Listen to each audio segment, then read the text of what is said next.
Okay, hello everybody. So welcome to our Google Hangout on creating buzz, launching a new product people ask for by name. Today we have with us Stephanie Cates, and she is the marketing director at Sterling International and a marketing genius, I must say. She has launched dozens of new products, and she's going to be with us today to discuss really how to launch any new product. Now, I'm just trying to figure out how to get back to my picture. You can't see me. But that's all right. You don't need to see me. Marianne Newcomer's there, I see. And David is here. And we're going to start by asking Stephanie just some basic questions about, first, Stephanie, hey there, everybody. First, Steph, maybe you'd like to tell us a little bit about Sterling International and about Rescue, and give us a little bit of background on who you are and who you represent. Okay, well, Sterling International is the manufacturer of rescue pest control products. We've been in business since 1982, and all of our products are environmentally responsible, friendly to the environment. We sell them through traditional retail channels like the big box stores, Home Depot, Lowe's, Walmart, Ace Hardware, True Value, and then a whole range of independent garden centers. And we have products that trap flies, wasps, hornets, yellow jackets, Japanese beetles, oriental beetles, stink bugs, so a variety of insect pests that are found around the home. This is a household product. It's meant for homeowner use, not necessarily for agriculture. And all of our products are made in the USA too, and that's really important. Really important. We'd like to highlight. Yes. So, and I think the other thing that I want to just reiterate is to make sure everybody understands that these are all natural products. No chemicals, all natural. And I think that's really important. Well, yes, we use, to lure insects to our traps, we use replications of what's found in nature. So, for instance, a pheromone. Something that is in the insect body, or something that smells like a nest, or a feeding attractant. So something that draws them in where they expire naturally, like we say, so they either drown or dehydrate in a trap. Yeah, well, I must say that my Japanese beetle trap is full, and I am very happy to see them in there. So, how many new products would you say you've launched, Stephanie, while you've been at Sterling? Well, you mentioned a dozen. I think that's probably a pretty good number. Our product line isn't really broad. You know, we're not one of those companies that has just a huge line of hundreds of products. So it is significant when we launch something new, and that's one of the favorite parts of my job is to really to put a new product out there, get marketing behind it, get consumers and retailers behind it. And every product launch is different, but there are some things that are kind of universal and that we're going to talk about today. Great. So that leads us right into the first question I wanted to ask you. And then I'm going to discuss with Stephanie just for a little bit some questions, and then we're going to open it up to our panel. And, you know, the reason we do these Grow ebooks and these Google Hangouts is to help raise the marketing level of everyone in the business and to help everybody be able to be successful. So Stephanie, you said that every product launch is different, but they all have some same principal elements to them.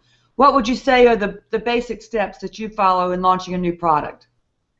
Well, I would say a big thing is being first. You know, there's definitely a benefit to being first, to announce that you're going to have something new. It capitalizes on the lack of competition in a certain category, and it really can set you apart as the thought leader in that category. And really, you know, once you announce that you're going to have a new product, and everyone else is playing catch up usually if they have something that they want to have as their answer to what you have. And for our business, we find that retailers, it seems like the way they're going is they like to streamline the number of suppliers they use. So, you know, if we can offer something that's a complement to what's already on the shelf and in our line of products, then they really appreciate that. We have a good relationship. I know we'll talk about that later. You know, there is a double-edged sword sometimes to being first that I just wanted to mention. You have to make sure your product is really a winner, that it is, you know, it's going to do what it says it's going to do, because there's some schools of thought that say it's a drawback to be first, that your competitor can seize on any mistakes that you might make and use any negative customer feedback to their advantage. So you definitely want to make sure you have all your I's dotted and your T's crossed when you put a product out there. Well, I know I was really impressed with my visit to Rescue, not only with your research and development, but in your product development. It was the first time I ever saw a 3D printer. And yeah. Not that we can all have access to 3D printers, but I think it's very cool how you're using that. Yeah, and actually the one we have now is, I think, the second generation. We used to have one that printed product samples or prototypes out of cornstarch, and now it's more of a resin, so it's a little more durable. But actually, I have example of something that was printed on a 3D printer. That's amazing. So it allows us to crank out prototypes for testing, but also to show at a trade show before your product might be actually ready. And really fine-tune those products. Yeah. Yes. So go ahead.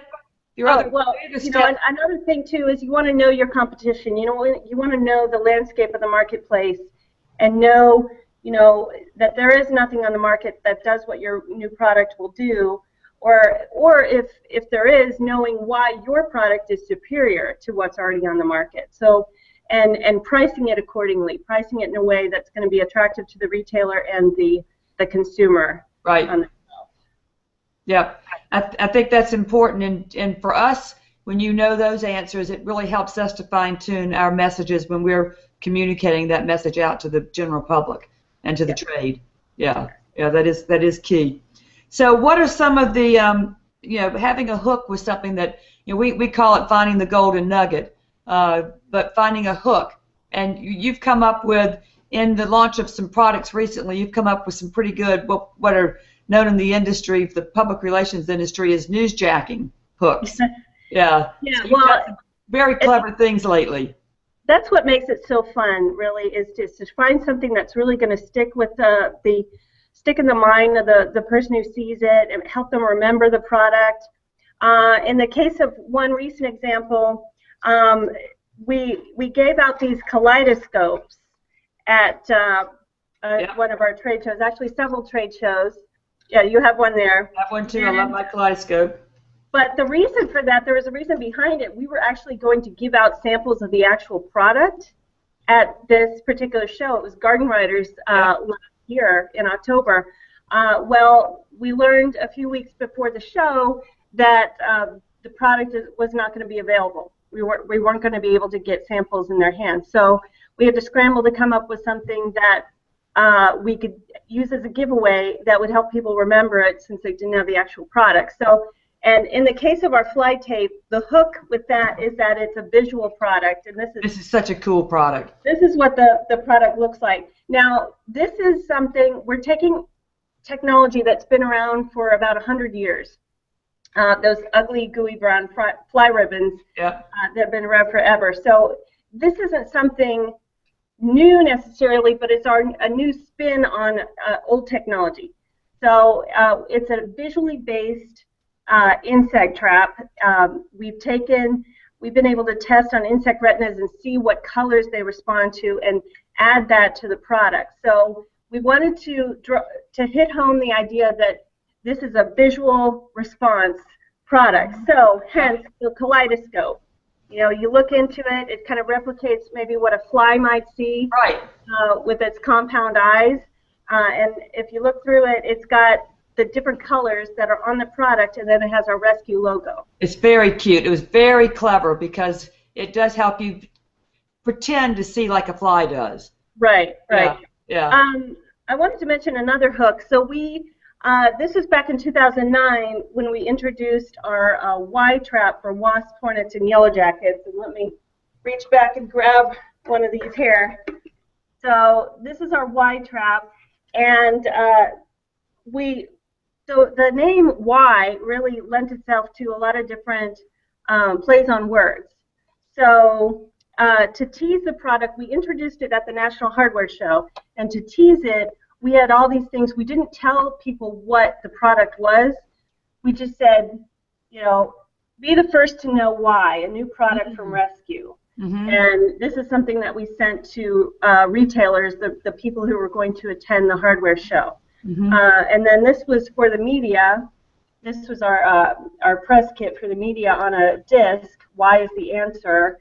And then we have these little bookmarks that we put in some of our other products. And our teaser website, whyistheanswer.com, until we launched the product, we didn't have all the information on the product on the website. So people could go, give us their email address, and then once the product was announced at the trade show, we sent them an email newsletter with a link to the live site, the whole fleshed out site. And you know, that's so important in developing any type of a launch, is you don't want to just launch it and let be it. You built momentum so that it built and it built and it built, just like a symphony, so that it reached a crescendo, so that when you did launch it, you had their curiosity and they really wanted to know what why was. Yes, exactly. So that play on words was really fun. Yep. So that's good to have different hooks and to come up with different angles so that you are building momentum up from the time you announce that you're going to launch a new product until you actually do launch it, and then you continue to build momentum from there. So let's see. The top three. Go ahead. Oh, you mentioned newsjacking. I want to just go back to that because that's another way, a different product that we launched, our stink bug trap. And instead of teasing it, we only teased it for a few days, or a couple weeks probably at the most, because once we had this product, we knew it was what it was going to look like, and that we were coming out with it months later. We wanted to get it out